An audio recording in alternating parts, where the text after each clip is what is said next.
Paris, France ang tinaguriang City of Love, tahanan ng Eiffel Tower, croissant, mamahaling pabango at mga magkasintahang naglalambingan sa tabi ng Seine River na parang wala silang pinoproblemang bayarin sa katapusan. Dito kahit simpleng paglalakad lang sa kalsada, parang eksena sa romantic movie. May makikita kang magagandang gusali, sidewalk cafe, artistang nagpipinta, at couple na naghahalikan sa ilalim ng streetlight. Pero sa likod ng romantikong postcard ng Paris, may isang kontrabidang hindi kayang talunin ng true love, ang renta.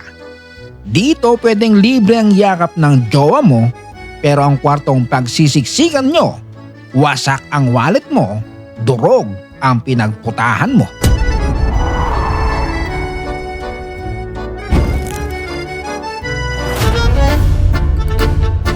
Bago naging playground ng mga turista, fashionista, influencer at mahilig mag-picture, ang Paris ay nagsimula bilang pamayanan ng isang Celtic tribe na tinatawag na Parisii.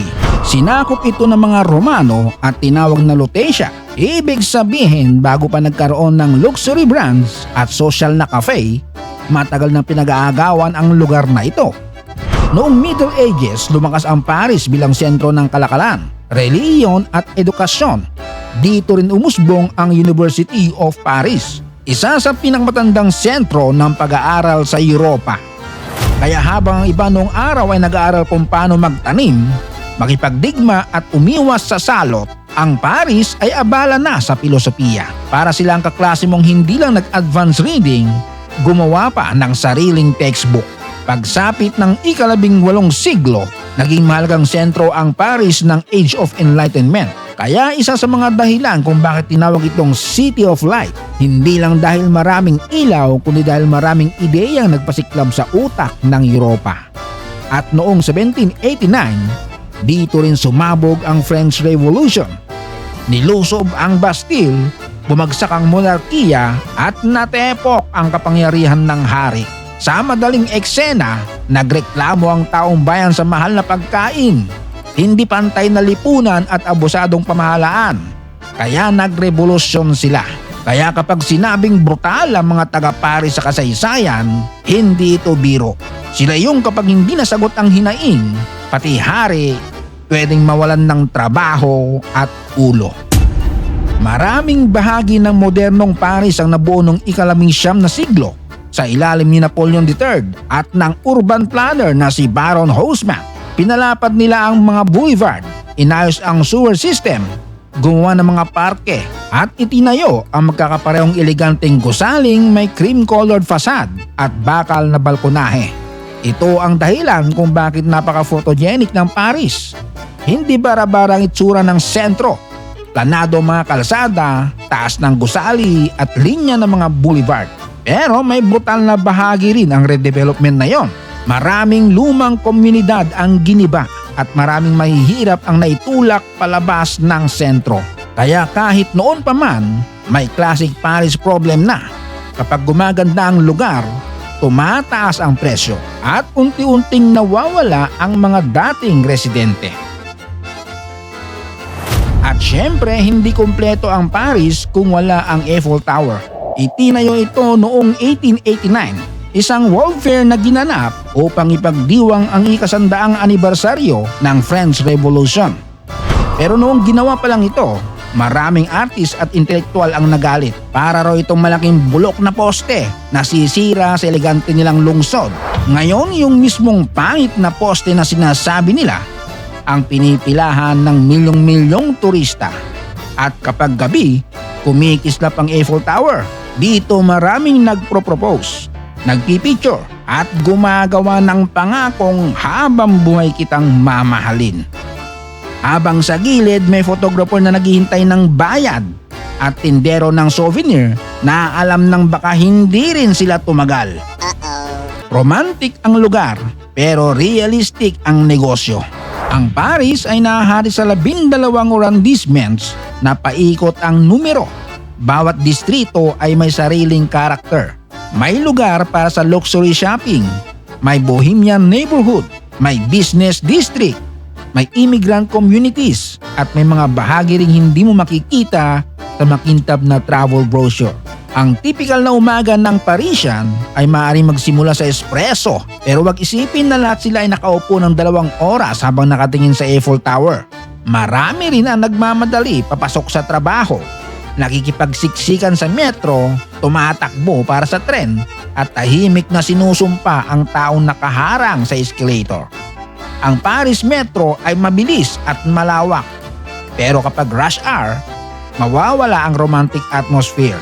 Doon hindi ka bida sa love story, isa kang sardinas na may ulo. Sikat ang Paris sa cafe culture. Maliit na mesa sa sidewalk, espresso, yosi at taong nakatingin sa kalye na parang malalim ang iniisip. Pero baka ang totoo, iniisip lang niya kung sapat ang laman ng wallet niya para umorder pa ng dessert. Ngayon, punta tayo sa paboritong parte ng lahat. Magkano ang sahod? Simula January 2026, ang national minimum wage sa France ay humigit kumulang 130,000 pesos gross bawat buwan o tinatayang 104,000 pesos net para sa full-time adult employee. Sa buong France, ang pinakahuling official na average na nilabas para sa private sector full-time workers ay 192,000 pesos net kada buwan noong 2023. Pero tandaan, national average ito. Hindi garantiya na ganyan ang sahod ng bawat nagtatrabaho sa Paris. May mataas ang posibleng kita sa technology, finance, engineering, luxury goods, management at specialized professions. Pero mas mababa naman sa hospitality, retail, cleaning, entry-level service jobs at ilang manual occupations. Mataas man ng sahod sa Paris kumpara sa maraming lugar sa Europe, pero nakapila na sa labas ang renta, grocery, insurance at bills. At ang pinakamalaking kalaban sa Paris ay pabahay. Sa sentrong bahagi, ang 1-bedroom apartment ay karaniwang maaaring umabot sa humigit kumulang 84,000 pesos na hanggang 140,000 pesos kada buwan. Depende sa distrito, kondisyon at laki. Kaya ang diskarte, dapat merong kang kambagan. At kapag sinabing apartment sa Paris, huwag agad isipin na may maluwag na sala, malaking kusina at balcony. Matindi rin ang competition sa pag-upa. Kahit mga young professional na kumikita ng maayos ay maaaring mahirapang makahanap ng long-term rental dahil sa kakulangan ng supply, requirements ng landlord at dami ng aplikante. Minsan kailangan mo ng payslip, employment contract, bank records, guarantor at iba pang dokumento. Bukod sa renta, may utilities, internet, groceries, transport, insurance at pagkain pa. Sa kabila ng gastos, mahirap tanggihan ang ganda ng Paris. Maglakad ka sa tabi ng Seine River habang papalubog ang araw. Tanawin mo ang tulay, lumang gusali, bangka at ilaw na unti-unting bumabalot sa lungsod. Pero syempre, hindi lahat maganda sa Paris. May traffic, protest, pickpocket sa crowded tourist areas. Marami dito ang nagpapanggap na turista. Grupo sila, nagmamanman ng biktima. Mabibilis ang kamay at kapag nalingat ka sa katitingin sa magagandang tanawin, yung wallet at gamit mo parang tinangay na ng lawin. May social inequality rin. Sa isang kalsada makakakita ka ng luxury boutique na nagbebenta ng bag na katumbas ng ilang buwang sahod. Pagliko mo, may natutulog sa sidewalk. Yan ang Paris. Napakaganda pero hindi nagkukunwari na pantay ang buhay ng lahat. May ilan na nakatira sa apartment na may balcony at view ng Eiffel Tower. May iba naman nagko-commute ng mahaba dahil hindi na kayang tumira sa Central City. Pero ito, may stereotype na masusungit daw ang mga Parisian. Pero minsan, culture at language difference lang. Mahalaga sa France ang simpleng pagbati ng bonjour bago magtanong o umorder. Kahit sintonado ang French mo, makikita nilang nag-effort ka. Ayos na yon. At may mga Parisian talagang prangka magsalita. Hindi nila papahabain ang sagot para protektahan ng feelings mo. Kapag mali ka, sasabihin nilang mali ka.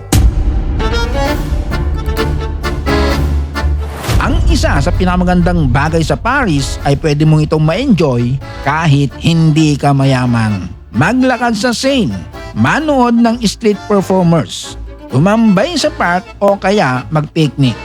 Hindi kailangan laging mamahaling restaurant.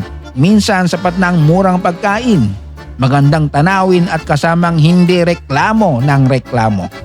At dito mo maiintindihan kung bakit maraming tao ang nahuhumaling sa Paris. Hindi lang dahil maganda ito, kundi dahil may personalidad, may arte, may yabang, may history. At kahit minsan magulo at mahal, marunong itong gumawa ng ordinaryong sandali na parang eksena sa pelikula. Para sa isang Pinoy, malaking adjustment ang Paris. Una, ang weather. Kapag winter, malamig, madilim at maikli ang araw. Hindi pwedeng isang manipis na jacket lang tapos puro tapang. Pangalawa, language. Kaya naman mabuting matuto ka ng basic French para sa trabaho at araw-araw na pakikisalamuha. Pangatlo, paperwork. Sa France, mahilig sila sa dokumento. May form para sa form, appointment para sa appointment, at password para makita kung bakit kailangan mo ulit mag-appointment. At para sa mga Pinoy na mahilig kumain, maglakad at magpicture, delikado ang Paris. Dahil mauubos ang storage ng cellphone mo bago maubos ang mga pwedeng puntahan. Ang Paris ay parang isang napakagandang tao na maraming red flag. Alam mong maaaring masaktan ang bulsa mo, pero gusto mo pa ring makilala. Dahil minsan ang pinakamasarap na lugar ay hindi yung pinakamura o pinakamadali, kundi yung lugar na kahit umalis ka na, parang may maliit na bahagi ng puso mong naiwan sa tabi ng Seine River. At kapag bumalik ka, siguraduhin mong may pag-ibig ka sa puso at sapat na limit sa credit card.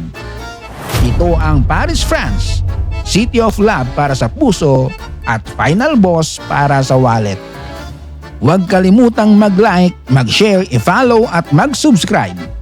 Shout out Raden Arcasaha from Zamboanga City, Jervlin Lasso ng Imus Cavite, Lolita Borja, Will Francisco Official, Johans Bacabak from Valenzuela City, Ina Francis at Charlotte na nasa Qatar, Brian De Pasina from Tagaytay City, Cavite, Jervin Castillo from Canada, Edgina Harmen sa New Zealand, at kay Mayen Miller na nasa Hong Kong. Maraming salamat sa panonood, hanggang sa muli.